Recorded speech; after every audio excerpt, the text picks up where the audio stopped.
اعوذ باللہ من الشیطان الرجیم بسم اللہ الرحمن الرحیم۔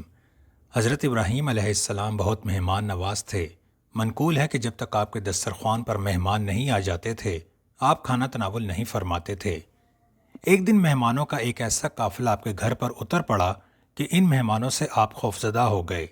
یہ حضرت جبرائیل علیہ السلام تھے جو 10 یا 12 فرشتوں کو ہمراہ لے کر تشریف لائے تھے اور سلام کر کے مکان کے اندر داخل ہو گئے۔ یہ سب فرشتے نہایت ہی خوبصورت انسانوں کی شکل میں تھے۔ اولاً تو یہ حضرات ایسے وقت تشریف لائے جو مہمانوں کے آنے کا وقت نہیں تھا۔ پھر یہ حضرات بغیر اجازت طلب کیے دندناتے ہوئے مکان کے اندر داخل ہو گئے۔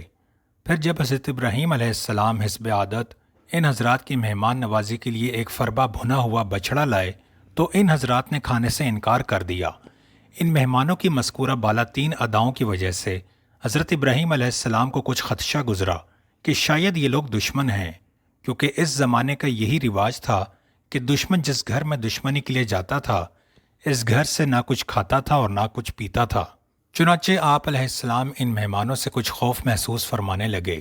یہ دیکھ کر حضرت جبرائیل علیہ السلام نے کہا، اے اللہ کے نبی علیہ السلام، آپ ہم سے بالکل کوئی خوف نہ کریں، ہم اللہ تعالیٰ کے بھیجے ہوئے فرشتے ہیں اور ہم 2 کاموں کے لیے آئے ہیں۔ پہلا مقصد تو یہ ہے کہ ہم آپ کو یہ بشارت سنانے آئے ہیں کہ آپ کو اللہ تعالیٰ ایک علم والا فرزند عطا فرمائے گا، اور ہمارا دوسرا کام یہ ہے کہ ہم حضرت لوط علیہ السلام کی قوم پر عذاب لے کر آئے ہیں۔ فرزند کی بشارت سن کر حضرت ابراہیم علیہ السلام کی مقدس بیوی حضرت سارہ چونک پڑیں، کیونکہ ان کی عمر 99 برس ہو چکی تھی اور وہ کبھی حاملہ بھی نہ ہوئی تھیں۔ تعجب سے وہ چلاتی ہوئی آئیں اور ہاتھ سے اپنا ماتھا ٹھوک کر کہنے لگیں کہ کیا مجھ بھانج اور بڑھیا کے بھی فرزند ہوگا؟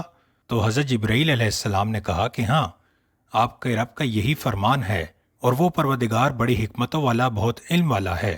چنانچہ حضرت اسحاق علیہ السلام پیدا ہوئے۔ اگر آپ کو ہماری ویڈیو پسند آئی ہے تو اسے لائک کریں، چینل کو سبسکرائب کریں اور دیے گئے کامنٹ باکس میں اپنی رائے کا اظہار کریں۔ اللہ پاک ہم سب کا حامی و ناصر ہو، آمین ثم آمین۔